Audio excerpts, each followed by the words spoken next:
அனைவருக்கும் வணக்கம். கடகராசினியர்களுக்கு நிகழ்ந்து கொண்டிருக்கும் மே மாதம் 22ஆம் தேதியான இன்று இதை செய்தால் உங்களுடைய வாழ்வில் இவை நடந்தே தீரும். அப்படி என்ன மாதிரியான நன்மைகள் எல்லாம் ஏற்பட இருக்கு, கிரக நிலைகளின் ரீதியாக அமையிருக்கும் சாதகங்கள் என்ன, பாதகங்கள் என்ன, மேலும் என்ன மாதிரியான முன்னேற்றங்கள் எல்லாம் உங்களுடைய வாழ்வில் ஏற்பட இருக்குது, அந்த வகையில கடகராசினியர்களுக்கு கிரகங்களுடைய சஞ்சார நிலைகள் என்ன என்று பார்க்கும்போது உங்களுடைய ராசிக்கு அஷ்டமஸ்தானத்தில் சனி பகவானும், 9ஆம் இடத்தில் ராகுவும், 3ஆம் இடத்தில் கேதுவும், 11ஆம் இடமான லாபஸ்தானத்தில் குரு, சூரியன், சுக்கிரன் ஆகிய 3 கிரகங்கள் இணைந்து சஞ்சரிக்கிறாங்க. செவ்வாய் 9ஆம் இடத்தில் ராகுவோடு இணைந்து சஞ்சரிக்கிறாரு. அதே போல் சந்திரனை பொறுத்த வரைக்கும் 5ஆம் இடத்திலும், புதன் உங்களுடைய ராசிக்கு தொழில் ஸ்தானத்தில் சஞ்சரிக்கிறாங்க. இந்த கிரகங்களுடைய சஞ்சார நிலைகளின் காரணமாக உங்களுடைய வாழ்வில் இன்றைய நாள்ல என்ன மாதிரியான முன்னேற்றங்கள் எல்லாம் ஏற்பட இருக்கு என்பது குறித்தான முழுமையான பதிவை தான் இந்த வீடியோல நம்ம விரிவா பார்க்க போகிறோம். வைகாசி விசாகம் 27 நட்சத்திரங்களில் விசாக நட்சத்திரம் சிறப்புடையது.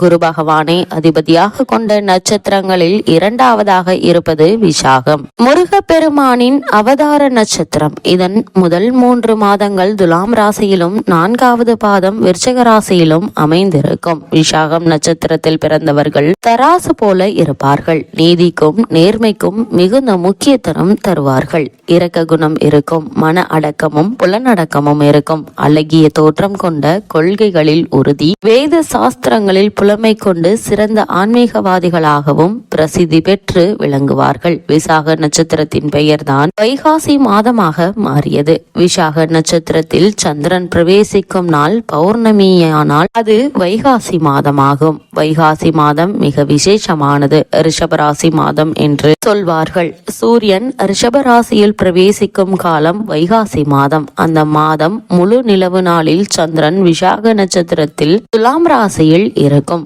பொதுவாக ஒவ்வொரு நட்சத்திரமும் ஒவ்வொரு தெய்வத்திற்கு விசேஷம். திருவோண நட்சத்திரமும் திருமாலுக்கும், திருவாதிரை நட்சத்திரம் சிவனுக்கும் உரியது. இந்த நட்சத்திரத்தை வைத்து பெருமாளின் பெயரை திருவோணத்தான் என்றும், சிவனின் பழைய பெயரை திரு ஆதிரையான் என்றும் சொல்லும் வழக்கம் உண்டு. முருகனுக்கு கார்த்திகை நட்சத்திரம் சிறப்பானது என்பதால் கார்த்திகையான் என்கின்ற பெயரும், வைகாசி நட்சத்திரம் உரியது என்பதால் விசாகன் என்றும் அழைப்பது வழக்கம். பி என்றால் பறவை, அதாவது மயில். சாகன் என்றால் பயணம் என்று பொருள். மயில் மீது பயணம் செய்யக்கூடியவர் என்று பொருள்படும்.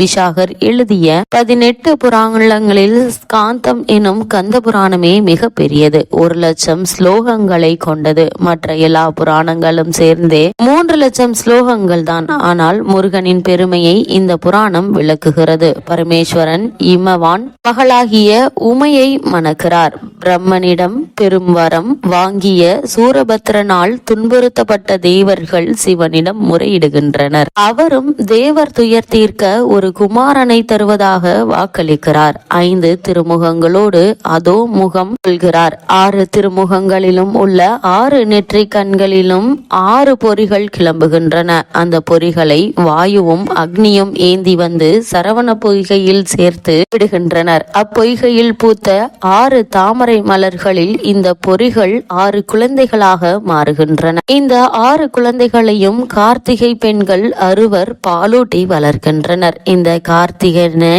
காண சிவபெருமான் உமையம்மையோடு சரவண பொய்கை வருகிறார். அம்மை குழந்தை 6 சேர்த்து எடுக்க 6 குழந்தைகளும் சேர்ந்து 6 முகத்தோடு கூடிய ஒரே பிள்ளையாக மாறுகிறார்கள். அவனே கந்தன் என்றும் 6 முகன் என்றும் அழைக்கப்படுகிறான் என்று முருகன் திரு அவதார கதையை கச்சியப்பர் கந்த புராணத்திலேயே விளக்குகிறார். விசாகம் 6 நட்சத்திரங்கள் ஒருங்கூடியதன்று. இதனால் முருகனுக்கும் 6 முகங்களோடு திகழ்பவர் என்பது ஐதீகம். இந்நாள் ஜோதி நாள் எனவும் அழைக்கப்படுவதுண்டு. உயிர்களுக்கு நேரும் இன்னலை நீக்கும் பொருட்டு சிவன் 6 முகங்களை தோற்றி தம் திரைவிளையாடலால் குழந்தையானது இந்நாளில். மக்கள், பிராணிகள், தாவரங்கள் எல்லாம் ஓருயிராகி இணைக்கப்பட்டிருக்கும் உண்மையை விளக்குவதிலே இந்நாள் கருத்தாகும். இந்த நாள் சைவர்கள் இந்நாளில் விரதமிருந்து ஆலயங்களில்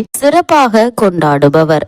புத்த பெருமான் பிறந்ததும் ஞானம் பெற்றதும் இந்த வைகாசி விசாகத்திலேயே ஆகும். இந்நாளிலேயே வைணவத்தில் ஆழ்வாரும் ஆச்சாரியாருமான நம்மாழ்வார் பிறந்தார்.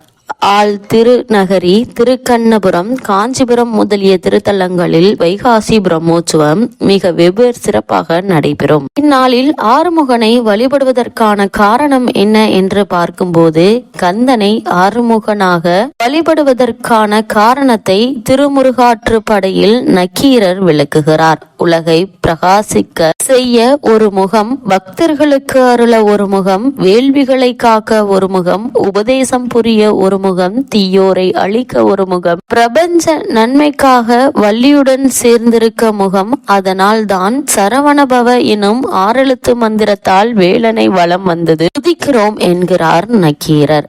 6 குண்டலினிகள் என்ன என்று பார்க்கும்போது, இந்த அறுபடை வீடுகளும் 6 குண்டலினிகளாக விளங்குகின்றன. திருப்பரங்குன்றம் மூலதாரம், திருச்செந்தூர் சுவாதிஷ்டானம், பழனி பனிபூரகம், சுவாமிமலை அநாகதம், திருக்கணிகை விசுத்தி, பழமுதிர்ச்சோலை ஆங்கை, ஏறுமயிலேறி விளையாடும் முகம், முருகனின் வாகனம் மயில். முருகன் மயில் மேல் ஆரோகணித்து வருவதையும் கண்டிருக்கிறோம். ஞான பலமான மாம்பழத்திற்காக முருகன் உலகை சுற்றி வருவதற்கு உதவிய மயில் மந்திர மயில்.